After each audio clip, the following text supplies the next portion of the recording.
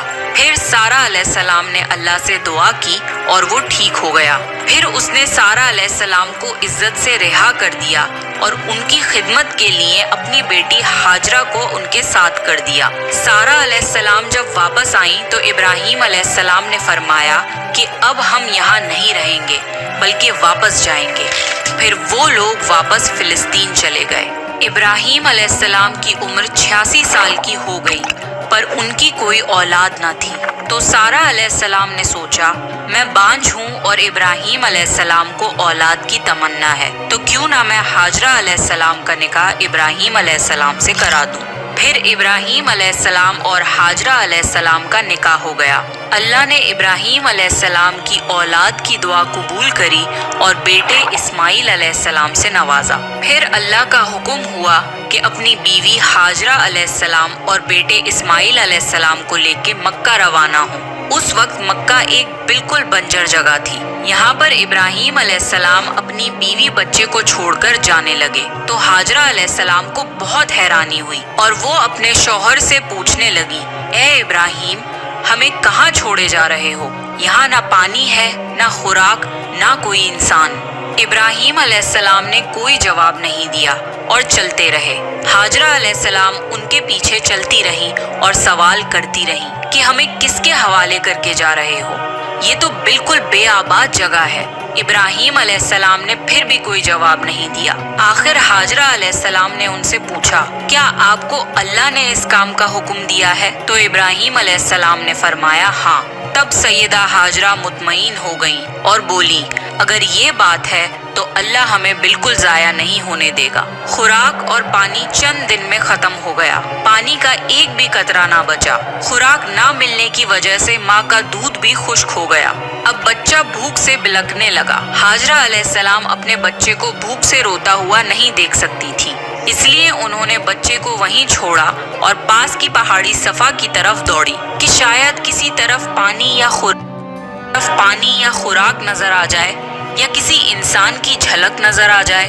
جب کچھ نظر نہ آیا تو نشیب کی طرف پہنچی، پر جب انہیں بچہ نظر آنا بند ہو گیا تو تیزی سے مروہ کی پہاڑی کی طرف دوڑی۔ وہاں بھی کچھ نظر نہ آیا۔ خیال آیا کہ پھر سے کوشش کرنی چاہیے۔ اس طرح انہوں نے صفا اور مروہ کے درمیان 7 چکر لگائے۔ اللہ کو ہاجرہ علیہ السلام کی یہ ادا بہت پسند آئی اور اللہ نے ہاجرہ علیہ السلام کی اس سنت کو برقرار رکھنے کے لیے اسے حج کا حصہ بنا دیا۔ یہی وجہ ہے کہ مسلمان حج اور عمرے کے وقت صفا اور مروہ کے درمیان صحیح کرتے ہیں۔ جب وہ آخری مرتبہ مروہ پر پہنچی تب انہیں ایک آواز سنائی دی جو اسماعیل علیہ السلام کے قریب سے آ رہی تھی۔ وہ جلدی سے اپنے بچے کے پاس پہنچی تو دیکھا کہ اسماعیل علیہ السلام کے قدموں کے نیچے سے پانی پھوٹ رہا ہے۔ اللہ نے جبرائیل علیہ السلام کو ہاجرہ علیہ السلام کی مدد کے لیے بھیجا تھا۔ انہوں نے زمزم والی جگہ پہ اپنا پر مارا تو اسماعیل علیہ السلام کے قدموں کے پاس سے زمزم کا عظیم چشمہ جاری ہو گیا۔ اللہ نے اپنے ان بندوں کے لیے زمین پھاڑ کر ایک چشمہ نکال دیا۔ یہی آب زمزم کا آغاز تھا۔ ہاجرہ علیہ السلام پانی کو حیرانی اور خوشی سے دیکھ رہی تھیں۔ جب انہوں نے دیکھا کہ پانی چاروں طرف بہہ رہا ہے تو انہوں نے زمین کو کھودنا شروع کر دیا تاکہ پانی ادھر ادھر نہ بہہ جائے۔ پھر انہوں نے اس گڑھے کے چاروں طرف پتھر رکھ دیے اور بولی، زم زم، یعنی رک جا۔ نبی صلی اللہ علیہ وسلم کا فرمان ہے، اللہ اسماعیل علیہ السلام کی والدہ پر رحم فرمائے، اگر وہ جلد بازی سے کام نہ لیتی تو زمزم ایک بہنے والا چشمہ ہوتا۔ ہاجرہ علیہ السلام نے اسماعیل علیہ السلام کو پانی پلایا اور خود بھی پیا۔ بس یہی آب زمزم ان کے کھانے اور پینے کا کام دیتا تھا۔ کچھ ہی دنوں میں ہجرت کرنے والا ایک قبیلہ پانی کی تلاش میں وہاں پہنچا۔ انہوں نے ہاجرہ علیہ السلام سے وہاں پڑاؤ ڈالنے کی اجازت مانگی۔ ہاجرہ علیہ السلام نے فرمایا، ٹھیک ہے، لیکن آپ کو اجرت ادا کرنی ہوگی۔ قبیلے کے لیے یہ سستا سودا تھا۔ انہوں نے فوراً حامی بھر لی۔ اس طرح وہاں رہائش شروع ہو گئی اور اسماعیل علیہ السلام وہاں پرورش پاتے رہے۔ اس قبیلے کی مکہ میں رہائش ابراہیم علیہ السلام کی دعا کا نتیجہ تھی۔ جب ابراہیم علیہ السلام نے اپنے بیوی بچے کو بنجر جگہ پہ چھوڑا تھا تو یہ دعا مانگی تھی، اے ہمارے پروردگار، میں نے اپنی کچھ اولاد اس بے آباد جنگل میں تیرے گھر کے پاس بسائی ہے، یہ اس لیے کہ وہ نماز قائم کریں، بس تو کچھ لوگوں کے دلوں کو ان کی طرف مائل کر دے اور انہیں پھلوں کی روزیاں عطا فرما تاکہ یہ شکر گزاری کریں۔ دن گزرتے رہے اور اسماعیل علیہ السلام مکہ میں بڑے ہوتے رہے۔ ابراہیم علیہ السلام ہر سال 1-2 بار اپنے گھرانے کی دیکھ بھال کے لیے چکر لگاتے تھے۔ جب اسماعیل علیہ السلام نے ہوش سنبھالا تو ایک بار پھر آزمائش کا وقت آ گیا۔ ابراہیم علیہ السلام نے خواب میں دیکھا کہ وہ اسماعیل علیہ السلام کو ذبح کر رہے ہیں۔ ان کی نیند کھل گئی۔ ابراہیم علیہ السلام جانتے تھے کہ انبیاؤں کے خواب اللہ کی طرف سے وحی ہوتے ہیں، لہٰذا انہوں نے اس خواب کے مطابق عمل کرنے کا ارادہ کر لیا۔ ابراہیم علیہ السلام نے اسماعیل علیہ السلام سے فرمایا، میرے پیارے بیٹے، میں نے خواب میں دیکھا ہے کہ میں تمہیں ذبح کر رہا ہوں، اب تم بتاؤ کہ تمہاری کیا رائے ہے؟ اسماعیل علیہ السلام نے فرمایا، اے ابا جان، آپ کو جو حکم ملا ہے اس کو کر گزریے، انشاءاللہ آپ مجھے صبر کرنے والوں میں پائیں گے۔ باپ بیٹے دونوں اللہ کا حکم پورا کرنے کے لیے پیش ہو گئے۔ اسماعیل علیہ السلام نے اپنے والد سے فرمایا، جب آپ مجھے ذبح کرنے لگیں تو میری پیشانی زمین پر رکھ دیے گا تاکہ آپ کو میرا چہرہ نہ نظر آئے اور کہیں آپ کے ہاتھ رک نہ جائیں۔ ابراہیم علیہ السلام نے ایسا ہی کیا اور آنکھوں پر پٹی باندھ لی۔ اب انہوں نے چھری پکڑ کر گردن پر چلا دی، لیکن چھری نے گردن نہ کاٹی۔ ابراہیم علیہ السلام نے زور لگایا تو انہیں ایک دمبے کی آواز آئی۔ ابراہیم علیہ السلام نے حیران ہو کر پٹی کھولی تو دیکھا ایک دمبا کٹا ہوا ہے اور اسماعیل علیہ السلام دور کھڑے مسکرا رہے ہیں۔ اللہ نے ابراہیم علیہ السلام کو آزمایا اور ابراہیم علیہ السلام اللہ کے ایک حکم پہ اپنے اکلوتے بیٹے کو قربان کرنے کے لیے راضی ہو گئے، وہ بھی وہ بیٹا جو انہیں 86 سال کی عمر میں پوری زندگی بے اولاد رہنے کے بعد ملا تھا۔ اللہ ظالم بادشاہ نہیں۔ اللہ نے ابراہیم علیہ السلام سے ان کے بیٹے کو نہیں چھینا، بلکہ جبرائیل علیہ السلام کو بھیج کے اسماعیل علیہ السلام کی جگہ جنت کا ایک خوبصورت دمبا قربان کر دیا۔ اس کے بعد سے اللہ نے دنیا بھر میں ابراہیم علیہ السلام کی اس سنت کو زندہ رکھا، اور آج بھی دنیا بھر میں مسلمان حج کے موقع پر قربانی کرتے ہیں تاکہ اللہ کی راہ میں ابراہیم علیہ السلام کی طرح قربانی کرنے کا جذبہ پیدا ہو۔ ایک اکلوتے بیٹے کی قربانی کے لیے تیار ہو جانے کے صلے میں اور سارہ علیہ السلام کی عظمت اور نیکی کے بدلے اللہ نے انہیں ایک اور بیٹے اسحاق علیہ السلام کی خوشخبری دی۔ ابراہیم علیہ السلام تب 120 سال کے تھے اور سارہ علیہ السلام 90 سال کی تھی۔ دونوں پر بڑھاپا طاری ہو چکا تھا۔ اللہ نے یہ خبر سنانے کے لیے فرشتے بھیجے۔ فرشتوں نے ابراہیم علیہ السلام کو سلام کیا اور بیٹے اسحاق علیہ السلام کی خوشخبری دی۔ یہ سن کر سارہ علیہ السلام بہت حیران ہوئی، کہنے لگی، کیا میں بچہ جنوں گی؟ حالانکہ میں بانجھ ہوں اور میرے خاوند بوڑھے ہو چکے ہیں، یہ تو حیرت کی بات ہے۔ اس پر فرشتوں نے کہا، اللہ کے فیصلے پر تعجب نہ کیجیے، یہ تو اللہ کی آپ پر رحمت ہے، بے شک وہ قابل تعریف ہے۔ ابراہیم علیہ السلام اسماعیل علیہ السلام سے ملنے مکہ آتے رہتے تھے۔ ایک مرتبہ انہوں نے فرمایا، اے میرے بیٹے، اللہ تعالیٰ نے مجھے حکم دیا ہے کہ اس مقام پر اللہ کا گھر تعمیر کرنا ہوگا۔ اسماعیل علیہ السلام نے فرمایا، میں حاضر ہوں۔ پھر ابراہیم علیہ السلام اور اسماعیل علیہ السلام نے مل کے کعبہ کی تعمیر کی۔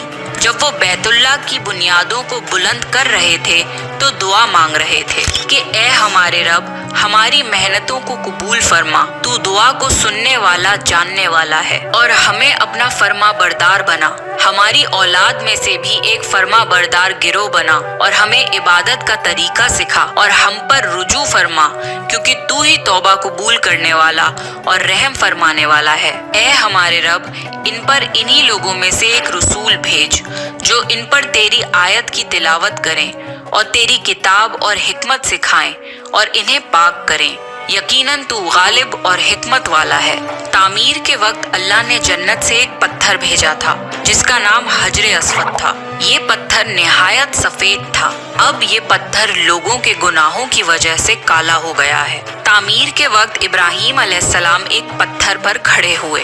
وہ ننگے پیر تھے اسی وقت پتھر پگھل گیا اور پتھر پر ان کے پیروں کے نشانات آ گئے۔ اسی پتھر کو آج مقام ابراہیم کہا جاتا ہے اور آج بھی لوگ اسے دیکھ سکتے ہیں۔ اس طرح کعبہ تعمیر ہوا۔ اللہ نے ابراہیم علیہ السلام کو حکم دیا کہ لوگوں میں حج کا اعلان کرو۔ اس پر ابراہیم علیہ السلام نے فرمایا، اے اللہ، میری آواز بھلا کس کس تک پہنچے گی؟ اللہ نے جواب دیا، آپ کے ذمے آواز لگانا ہے، پہنچانا ہمارا کام ہے۔ پھر ابراہیم علیہ السلام عرفات کے پہاڑ پہ چڑھے اور آواز لگائی، لوگوں، بیت الحرم کا حج کرو۔ اس کی برکت سے اللہ نے بیت الحرم کی محبت لوگوں کے دلوں میں ڈال دی، جس کی وجہ سے آج تک ہر کوئی حج اور عمرہ کی خواہش رکھتا ہے اور ہزاروں لوگ ہر سال بیت اللہ کا حج کرنے کے لیے آتے ہیں۔ ابراہیم علیہ السلام نے 175 سال کی عمر میں وفات پائی۔ ابراہیم علیہ السلام پر بہت آزمائشیں آئیں، پر ہر معاملے میں ابراہیم علیہ السلام اللہ کے وفادار رہے۔ اس لیے اللہ نے ابراہیم علیہ السلام کو خلیل الرحمن کے لقب سے نوازا، یعنی اللہ کا دوست۔ تو یہ تھا ابراہیم علیہ السلام کا بہترین واقعہ۔